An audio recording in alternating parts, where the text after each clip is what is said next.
No. You're recruiting. Not here to steal. You're sitting your staff, you're sitting your students.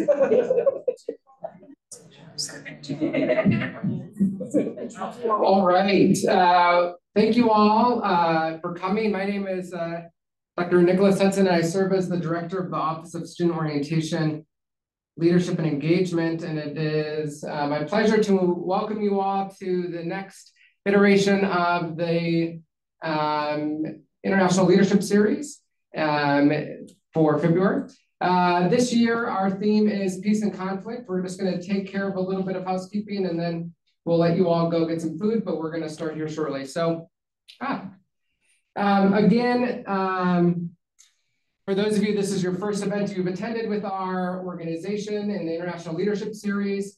We base all of our lectures throughout the year based off of one of the 7 elements of global citizenship as defined by Oxfam. And so previous speakers and the 7 elements of the global citizenship are sustainable development, social justice and equity, human rights, peace and conflict, which is this year's, identity and diversity, power and governance, and then finally globalization and interdependence. These 7 elements, we hope that our students through their time at TAMU will gain so that eventually when you graduate, go out into the workforce, you'll be a global citizen. And so for those of you who are interested, we are still accepting folks to become our International Leadership Fellow. You have to attend 5 of 6 of these talks. They are also virtual, so if you didn't have a chance to go to one, you can still watch one and you'll let us know, and you can write a paper and you'll be able to summarize what it was about. You also have to participate in the Art for Social Change, which takes place this April. And then if you do complete those requirements, you'll be able to receive a medal that you'll have, and it's one of the more prestigious awards that the university bestows on student leaders across the board. So we have some defining terms that we want everybody to think about as you're beginning to interact with today's talk, but also throughout the year. This idea of peace, positive peace being defined as attitudes, institutions, and structures that create and sustain peaceful societies, but also negative peace about the absence of fear or the fear of violence, right? Conflict is defined conceptually as a form of intense interpersonal or intrapersonal dissonance, right? Between 2 or more interdependent parties, if you have incompatible goals, values, needs, systems at play, etc. So overarching all of our topics is social justice, and it is the inclusion of everybody into the full benefits of society, but also it empowers folks to participate fully in the cultural, economic, social, and political aspects of a country. Power is the ability or official authority to decide what is best for others, and the capacity to exercise control over others. And then finally, understanding that we all, in some way, shape, or form, have privilege, which is unearned access to resources only readily available to certain people because of your advantaged social group membership. So all of you here, if you're a university student, you are privileged to be a university student because there are people across the United States and throughout the world that do not have that capacity to go to an institution of higher education amongst different social identities that we have.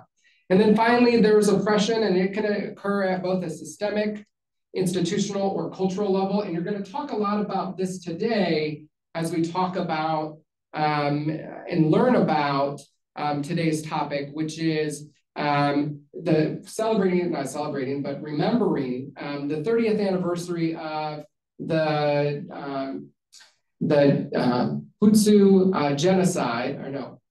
Tutsi genocide in Rwanda. So 30 years ago, there was a genocide happening in Africa. So this is part of our Black History Month event, but also a way to educate students about genocide ideology. And we hear that kind of interplay through a lot. So we had a conversation in November about Hamas and the genocide of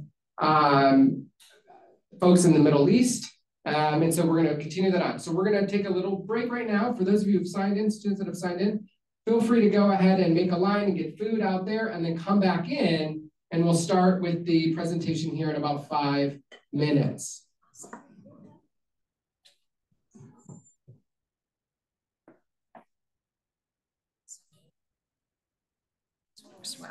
Yeah.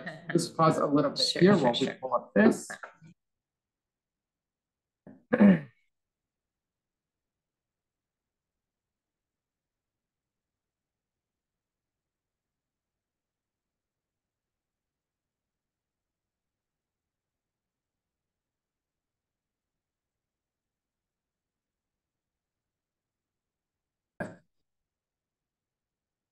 Hi, everyone.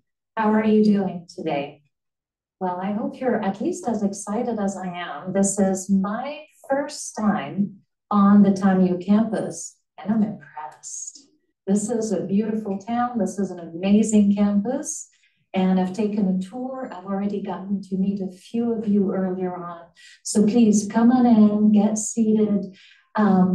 You think you're here at a really important presentation on hopefully something as tough as genocide and changing the way that an entire country built its identity in order to get away, to move away from the kind of hatred and the kind of thinking that continuously promotes genocide.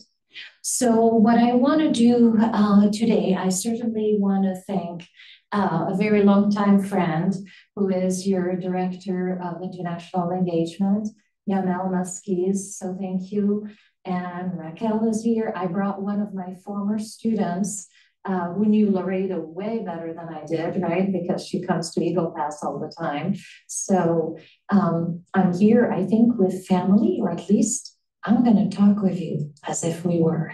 So just don't tell everybody what we say. I think they're recording it and putting it on the internet, but the internet thing, that's not a thing, right? Okay. We'll hope. So, let's see. Do I know how to use a clicker? Clearly not. Okay, I've tried almost all of them. Okay. If all else fails. Well, okay. I think, yeah, I'm not sure what I'm doing. Oh, maybe it's not on. Maybe that's what it is. No, maybe, yeah, okay. Oh, now it goes. Okay, awesome. Thank you. So what we're going to do today is I didn't want to spend too much time defining things or going back fully over what the genocide was. Hopefully another time you will get an opportunity to bring me to your campus to talk to you more about the kind of research that I've done before on the genocide itself.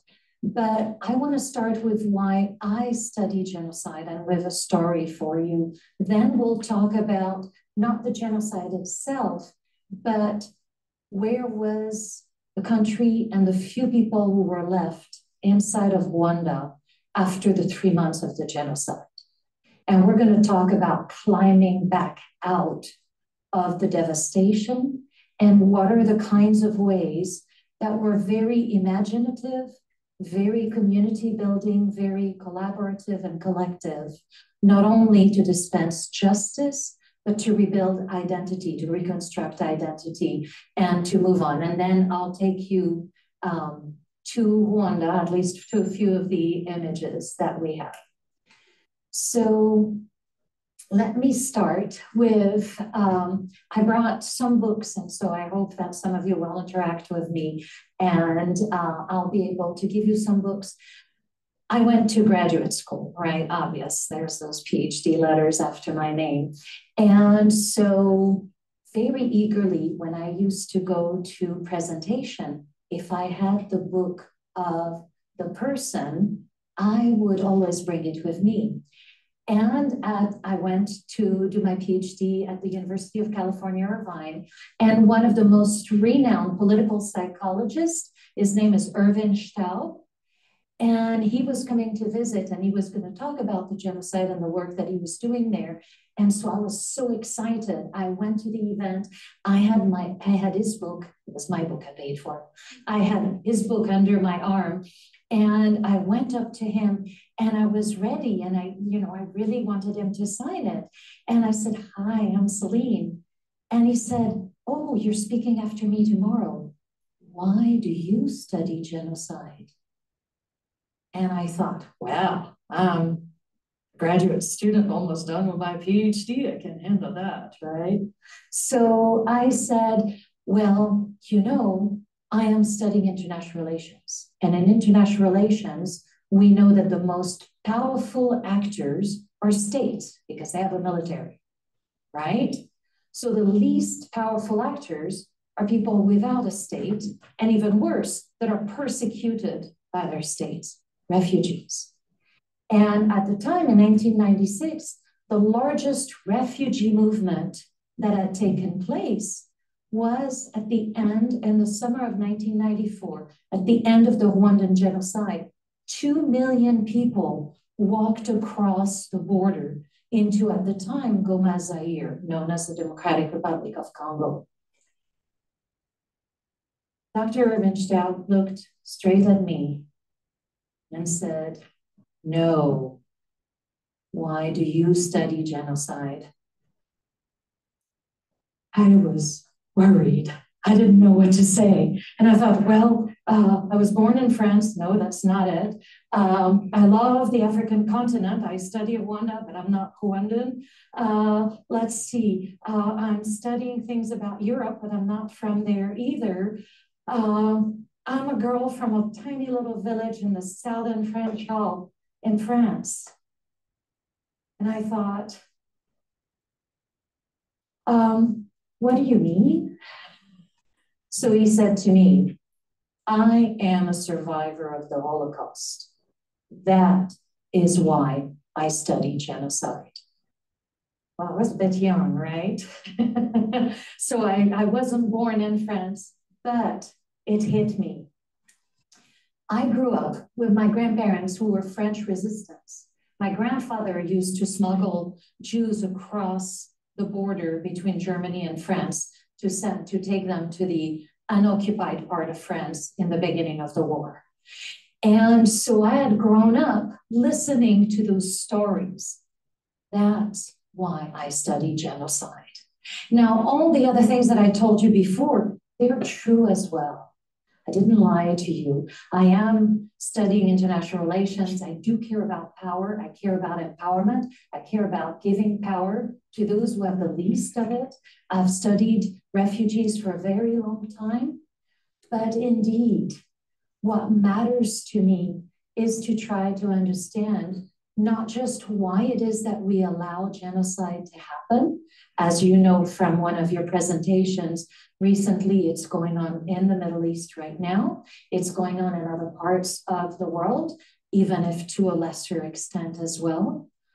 But I also realized that what's important is not just to know why it happens, but are there any kind of cases where populations move away from the hatred and the construction that is exclusionary?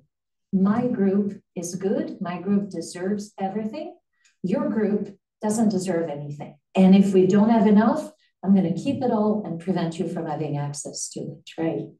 And so that's what we're going to talk about today.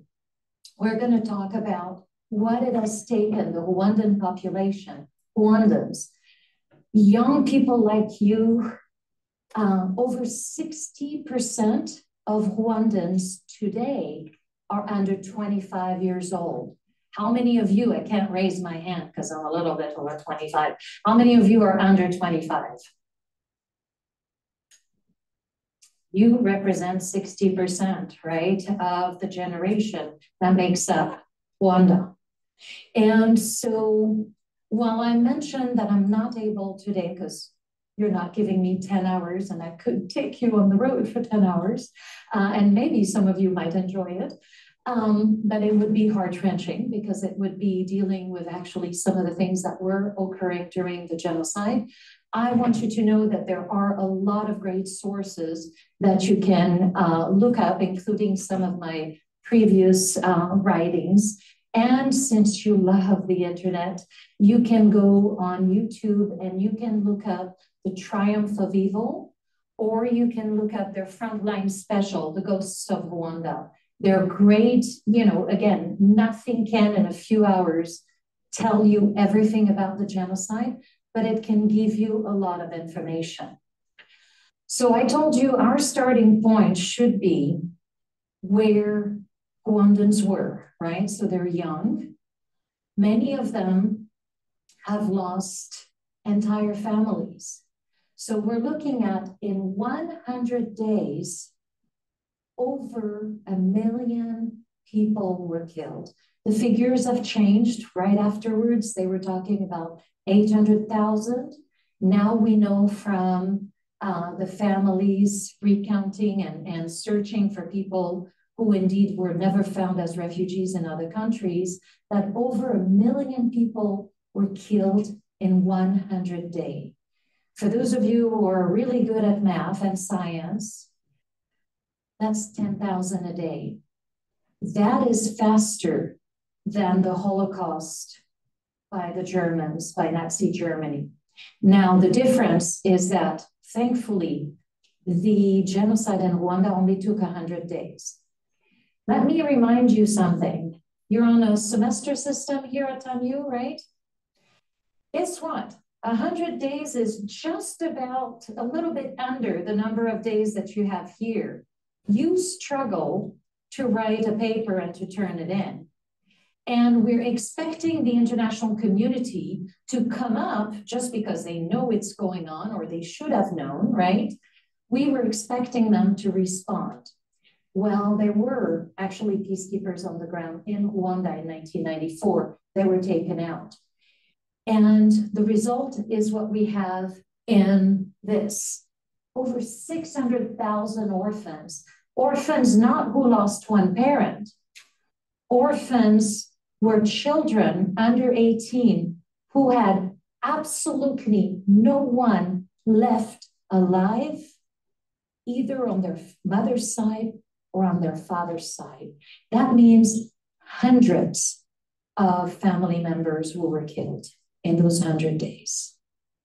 The state had to take care of those 600,000 orphans. But the state itself, the sheer number of people who had been killed, teachers were killed, attorneys were killed, restaurateurs were killed, waiters, ledger carriers, everyone, just because of an ethnicity that had been for many centuries, both through colonialism and after decolonization, been politicized to mean something that was to be hated and pushed out. So let's get to our starting point. We can't have such a sad afternoon, although I know I do human rights and I do genocide, right?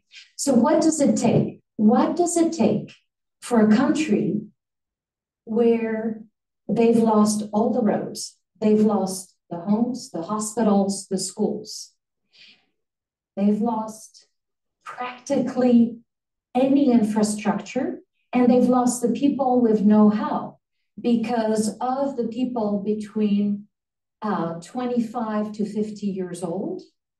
They lost a tremendous number. 70% of Tutsi were killed of the group. They were also killing Hutu. They were killing anyone who was hiding a Tutsi, anyone who had married into a Tutsi family, anyone who allowed a Tutsi to hide in their home. So the country was left with so much post-traumatic stress syndrome, right? Because people had lived through this.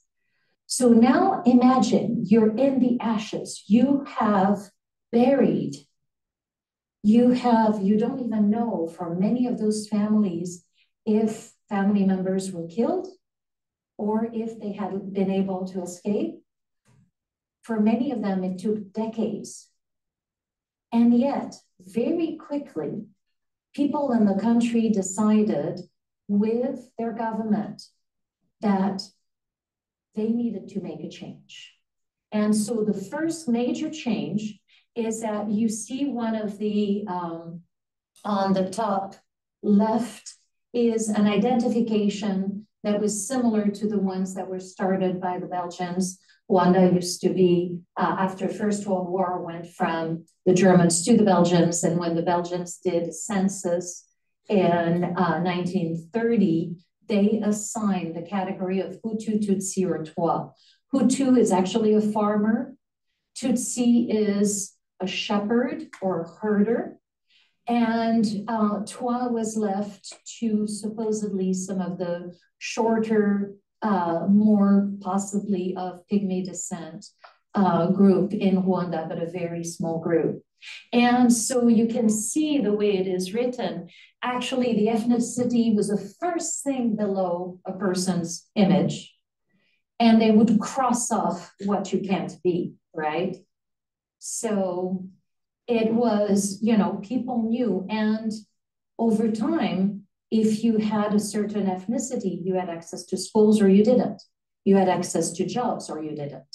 You had access to food. You had access to privilege, right? Your professor Hudson just suggested that those are, you know, privilege or about unearned access. And so that was the situation. So remember that people had grown up with those ideology, right? The group was told, you are worth, I'm going to look next to you, you are worth nothing, right? Because you are worth a lot. But your group, you know, we'll call them the green folder group, they're worth nothing. But maroon, you're all that, right? And it's great when you're in the all that group. It's definitely really tough to be in the other group. But ultimately, people functioned, and there was a lot of intermarrying. A lot of things that people don't realize is Rwandans all spoke the same language, Kinyarwanda. All were Christians. There were absolutely no difference in their religion. And so what a lot of people have been calling really ethnicity was socioeconomic status. Because in a country like Rwanda, if you have a lot of cows, then you have a lot of milk. Then you have something that is worth a lot of money, right? Meat. And usually it's a lot easier to take care of animals than to tend the fields. And so, yes, the families could amass a lot more wealth. So they decided, okay, we're going to change and transform everything about our identity, starting by calling ourselves Rwandans. So I was born and raised in France, and they often ask me, what ethnicity am I? And if it wasn't that I study genocide and that I know that's one of the first questions that is used to separate us, that would already not be good for me. But I also have a very hard time because I wasn't ever put in a group or asked to be in a group. And I can tell you my socioeconomic status, because that's the way discrimination is done in France. And very obviously, right? But it was very hard for me to tell you an ethnicity because that didn't register for me. So now think about that. If you had tomorrow to change your identity and to say forever that you're only the largest, most inclusive category of who you are. How about we call all of ourselves humans, right? We want identification cards that say we're humans. Some of you would say, but I'm this and this and that as well, right? So imagine how hard it was for them to do this. They changed their flag. They had students, remember those orphans? They asked children to imagine a new flag that wouldn't have anything red and that would represent the country. So you see the new flag with the with the green for their hills, the yellow bathing the hills, of course, and the beautiful sun up in the blue sky. And then they changed also all of their anthem. They changed everything about what it meant to be Rwandan, because they needed to make it something that was inclusive. The other piece of the photo that you had up there was for the memorial. That was the other thing. They decided that they would move forward, but not forget what had just happened, right? Because one of the major motivations to bring everybody into this new identity was, of course, to make sure that it was a Rwandan country that could be made for everyone. So there are certainly critics of this process. And many people thought, first of all, that this was entirely being imposed from above, right? I mean, you don't make your own identity card at home. Usually you go to DPS, right? And you apply for it and they make it. So clearly there's a government ordered kind of a government power to do things. But what you're going to call yourself to others is your choice. And Rwandans, indeed, if you ever meet them, please don't ask what they are. And if they tell you, often you can bet that there are people who are still continuing to have left Rwanda because they were perpetrators and have not gone back for the system of justice. We'll get to that in just a little bit. How do you bring a country of very young people, no schools, so much to rebuild, from every road, every school, every hospital, every city hall, everything, right? They decided to go back to something that they had, which is called umuganda, which is community work, community service. Many of you know about that. Many of you have probably done some of the hours, either while you were in high school or now that you're here at TAMU. And what they did is they would bring the communities the third Saturday of every month together, 8 a.m., everybody meets at the center of town. And whatever the community decided that they're doing that day, are they digging a well? Are they fixing the latrines at the school? Are they, cleaning a field to make it a soccer field for the children? Whatever it is, right? Are they building a bridge? Are they repairing a road? Whatever it is, they get together for the whole morning. And then in the afternoon, they sit with leaders from Kigali, from their capital city, from their centralized government, and with their local leaders and with the people who do the work, right? But you can find tons of photos and tons of videos seeing that all of the leaders have to be up front.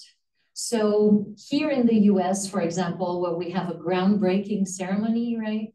They all have beautiful shovels with little bows on them of the colors of whatever, the building's going to be. And everybody's in a beautiful suit. And, they grab a little bit of the earth and they shovel it and they push it to the side. And there's lots of photo ops. And then, they'll have the construction crews come in. Not the case in Rwanda. The number of time, and one of my friends was actually one of the presidential guards, and he would tell me it's so hard to follow the president because when he goes to Umuganda, not only do they have to protect him, but he's working very closely with other people, right? And they have to not look like they're not doing anything. So they need to protect him while helping because nobody is allowed to just stand there. And the president is not in a suit. The president is in working clothes. His wife, his children, but the mayor of the town, the wife of the mayor, right? The doctor has to close his office, the pharmacist. All stores have to be closed on Saturday morning. It's time for the town to come together, right? Actually, if you wanted to install Umuganda here at TAMU, you have this beautiful hour, right? On Wednesday afternoon, 3:20 to 4:20, you are ready. You're all available, right? Thank you for giving me that hour. So, but certainly that made, not only did it help people have a purpose, right? And you can see the difference. You can see, especially if you have hundreds, thousands of people in neighborhoods, cleaning up neighborhoods, rebuilding roads, whatever it is, helping to repaint a school. it makes a difference. You can see it very quickly. And so that really made a difference in people's ability to see how much power they had to rebuild their country, not just their identity. The next piece are the Gacaca courts. You've got to realize that to kill 1 million people in 100 days, you need a lot of perpetrators, okay? 10,000 people killed a day, especially when you're killing many of them with machetes. You don't do that fast. So that means hundreds of thousands of perpetrators. Well, two major issues at the end of the genocide. One is actual courtrooms were destroyed. Government buildings did not exist anymore. So much of the infrastructure was taken down. But also, you had the number of people who were attorneys or who were working in the judicial system had either been killed or had left the country because they partook in the genocide and were now scared of being killed, right?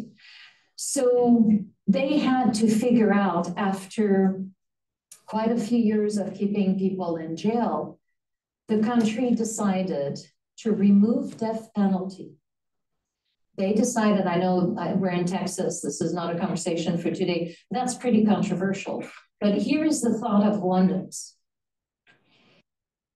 God willing, the people who are now left in Rwanda have not been killed during the genocide.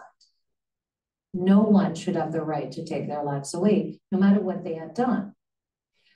On top of that, what was more important for the country and for people, for the communities, was what if someone had committed crimes during the genocide and they were a teacher or they were a doctor, or maybe, maybe they just knew how to grow corn or cassava or coffee, right? Things that were essential for the country. They wanted to make sure that everyone could participate and that no matter what role a person had taken during the genocide, they would get an opportunity to make sure that they had the, I don't know that opportunity is the right word, but that they would at least be given the chance to be now a productive and positive member. So instead of punishment, a lot of what the Gacaca courts did was reconciliation. It helped a lot of people find where their relatives had been killed or what had happened to them. It also helped their relatives figure out what would be things that had hurt them, had hurt their family, and how they could be helped through the time of rebuilding their lives after the genocide. So Gacaca courts, of course, were primarily looking at Hutu perpetrators and trying to reintegrate them in their community so that they took responsibility for what they had done. Some of the largest criminals behind the genocide, the masterminds behind the genocide, were actually tried at the International Criminal Tribunal for Rwanda. But that took decades, and that was a very slow process, and that was a very daunting process. But most of the people were given the opportunity to do something back in their country. Next, well, they didn't yet have cell phones in the way that we have them now, but by the late 1990s, early 2000, what Rwandans had access to were radios. And the radio had a very difficult role because it had been used during the genocide to read on the radio the lists of people to kill and where they were. So the radio had also been a means of actually killing and making the genocide so powerful and so quick. So what they did is they decided to use the radio for good. And telenovelas, right? Many of you know what those are. you just are following the lives of two families, right? And they usually don't like each other because something happened. Sometimes 10 years into the telenovela, you don't remember why. Well, guess what? Two family, one Hutu, one Tutsi, and where family members have killed each other, right? So some of the Hutu had killed and raped parts of the family who were Tutsi during the genocide, and then Tutsi relatives who had come in with the Rwandan Patriotic Front to stop the genocide had killed also some of the Hutu family members. So the families really hated each other. And so this was something they knew, right? This was something that was meaningful to them. But they were going to have to continue living next to each other. And guess what? The teenage daughter and the teenage son fell in love. Right? And well, neither family wants them to marry. But guess what? This is how powerful this was in transforming identity. People were writing into the radio show and telling them, you need to let them get married.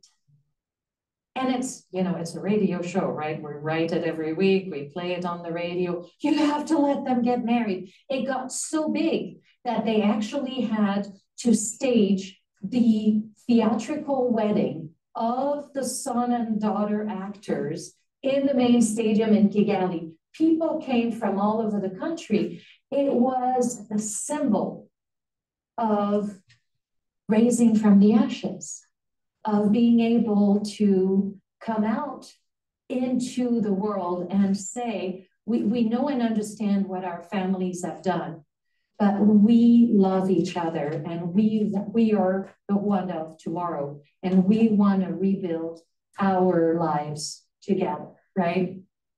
What was amazing, and I had mentioned Dr. Irvin Staub, he helped with some of the projects. They were doing a lot of the measuring. I know, Joseph, you're a psychology major, right? So as a political psychologist, Dr. Irvin Staub, with several of his colleagues, they were measuring prior to people starting to listen to Musekeweya. They would measure how much hatred and what kind of statements, you know, would you allow your daughter or son to marry in the other family? Would you? They had all kinds of questions. And 4 years after, and so regularly, they would ask, and it dramatically changed people's opinions, especially once they could know the other, right? So they would, you know, clearly we as humans still have reticence about certain things, right? And we're cautious, especially if we're surviving with PTSD and a genocide. But people would say, well, if I get to know the family, maybe I could consider it. But imagine what big a shift it is in a society where so many have lost entire families, right? So next, well, you need the international community to come into it. So this is from the United Nations General Assembly in 2017. The international community came together to not only decide that April 7th specifically is the day to honor those who have been lost in the genocide. And they're very specific also about saying that it's a genocide against Tutsi and some moderate Hutu. It's not that only one side was killed, it's that the side that was targeted were Tutsi, but anyone who tried to save a Tutsi became an enemy of the state at the time, and so was also targeted for the during the genocide. You know, again, another time, hopefully I'll come back and tell you more about the genocide, but some of the things that had been done internationally made a difference. And that's why it was so important for Rwandans to make sure that the international community, that all other countries would also understand what they've been through, but the fact also that they're willing to acknowledge that this is part of who they are and that they carry it with them, not necessarily as shame, but as what they know the burden that God has given them and a burden that they can move forward with to reconstruct their country. So if you went to Rwanda today, you would certainly never recognize it. Sometimes you may be confused whether you landed in Switzerland or on the African continent. It's called the Switzerland of the African continent, right? Not only is it gorgeous by a lot of its, of course, the many hills, right? It's called a country of 1,000 hills. Many of you may know that they have silverback gorillas. But what has been amazing is all of the different ways that economically, I talked to you about the culture, about, of course, some of the rules for their ethnicities, for their identity, and the different ways through their justice system, and through, of course, Umuganda, their service that they did monthly, how they rebuilt the country. But they also went out of their way to ensure that there was zero corruption in their country. Corruption was one of the main reasons behind the genocide, right? We talked about those privileges that people didn't earn and didn't want to lose. And so they really, it's amazing. I've started a business in the state of Texas. It took 3 days to get from Austin a tax ID, right? You can do that in 24 hours in Rwanda. Rwanda, in comparison to Texas, is incredibly small. In the amount of time that I drove between San Antonio today to come here to Laredo, I would have already traversed the entire country. Okay, so they're very small. So the fact that they've been able to rebuild all their institutions, that they've been able to push for no corruption, and it's really made a tremendous difference. One of the things that I love are their traffic lights. Why be waiting there not knowing when you're going to go? Who needs the orange? All you need is a countdown of how many more seconds you've got on the green and how many more seconds you've got on the red. That tells everyone if you can cross. That tells everyone if you should take the risk to turn left, right? It's amazing. It's, you know, and those are just, you can see, of course, that even in the city of Kigali, there are some streets that are not paved, but they're very clean. And that's part of the thing, right? If you know that on the third Saturday of the month, you're going to have to clean this entire campus, you might be picking up pieces of trash every day wherever you walk, right? Because you're like, yeah, I know I'm going to see you on Saturday, right? So their country is incredibly clean. More than that, if you go now, I know we're trying to encourage our students to study abroad. If you went now today, they would ask you, do you have plastic bags? Do you have a plastic bag with you? Anybody has a plastic bag in this truck? Pull it out. It's going to stay at the customs, right?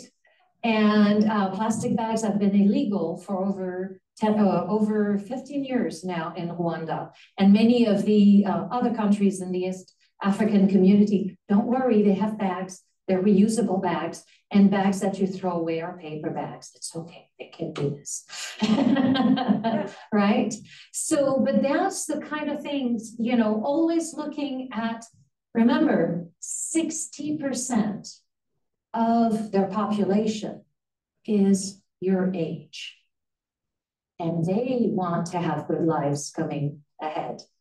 So they've moved in all kinds of different ways. Rwanda is one of the best places for the internet. Yes, I know you don't want to travel abroad because you're worried, you know, how many minutes may you be without connection? What if somebody was texting or Instagramming? I don't know what you do these days. Well, never fear. Anywhere in Rwanda, you can buy your internet minutes. And they're in, you know, you can also grab some of the taxis. If in the state of Texas, you can ride without a helmet, don't do that in Rwanda. Neither you nor the driver, they have a lot of those motorcycle taxis, and they have to carry, in order to get their licenses to be a motorcycle taxi, they have to have 2 helmets. and they have to know how to sanitize them because there was COVID, right? You don't just put helmets after helmets.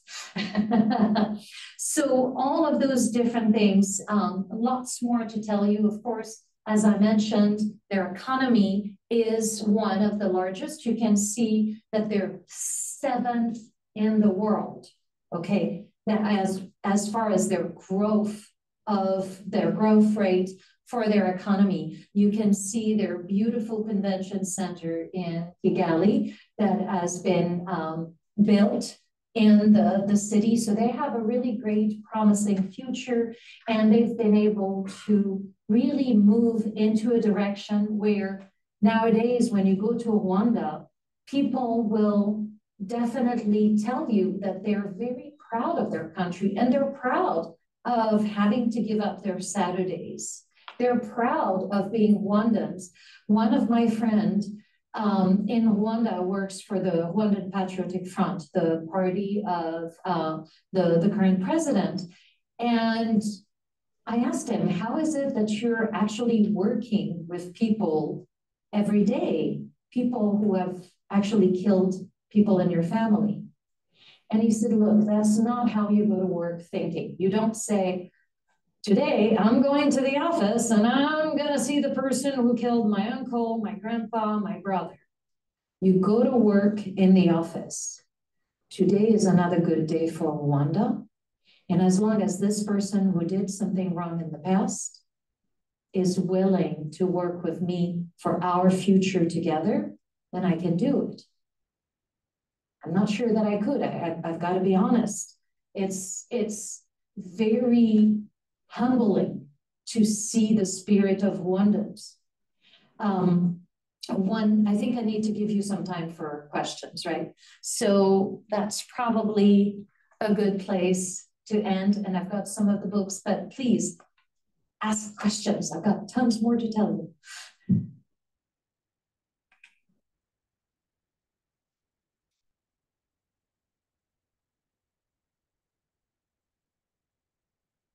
Yeah, I've said it all.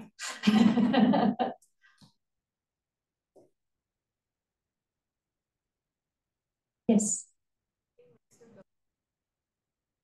Very good question. What do I think makes their government so successful?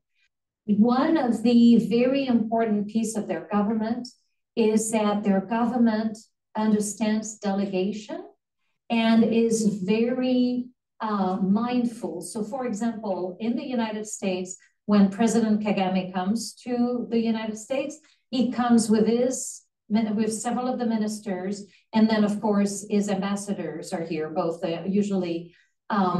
And what he will do, even though he's the president of the country, when people ask him question, he will turn to the minister and say, well, I think my we're going to make you minister of the economy, or my minister of defense or whatever will follow up with you.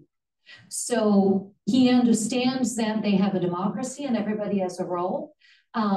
I wasn't aware until I visited in 2013 that their government actually has rating, customer service rating by their government agencies.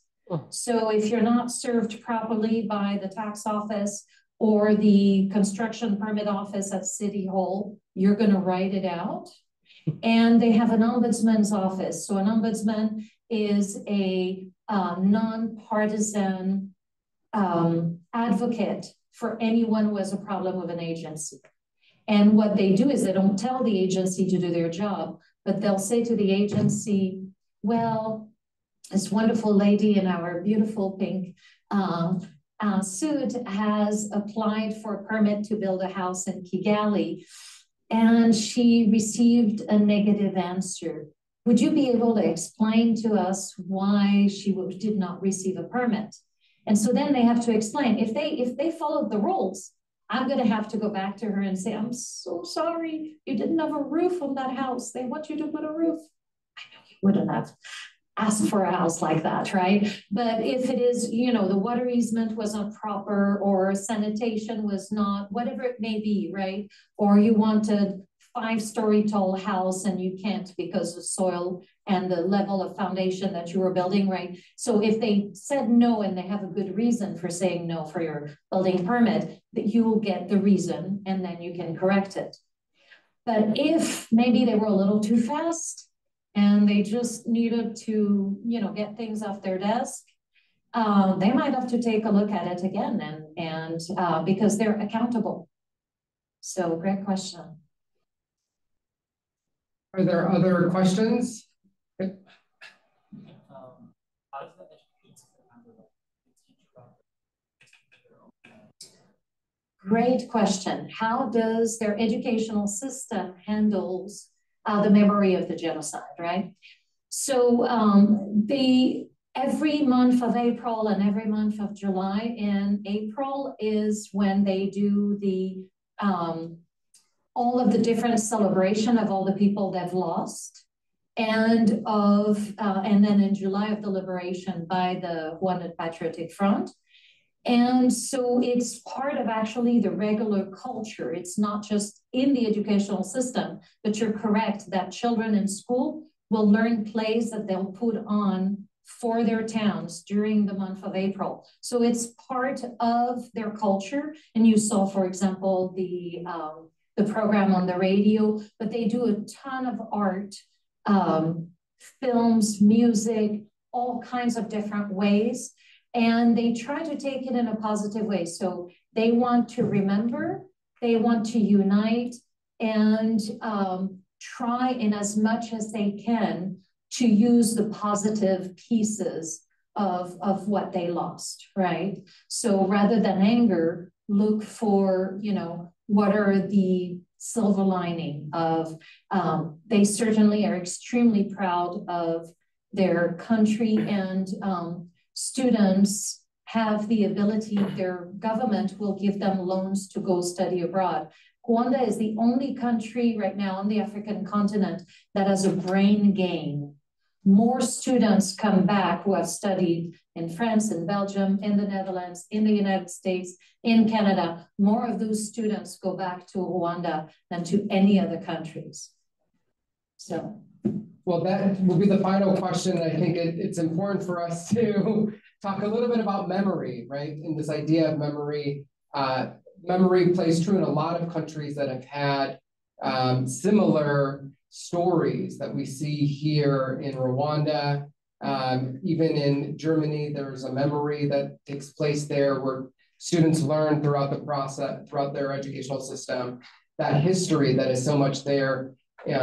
Within that, Argentina is another country that also plays a large role. Memory plays a large role in their education.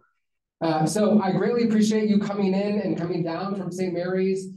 We have another conversation like this in March. At the end of March, we have one on international conflict resolution and its necessity in the workspace, working cross languages, right? So if there's a difference between language, and it's going to be hosted by our Office of Student Conduct and Community Engagement, talking about how to navigate international and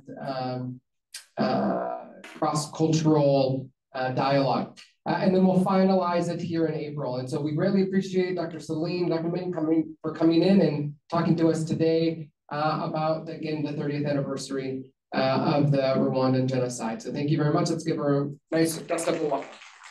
Thank you. Said I have a few of the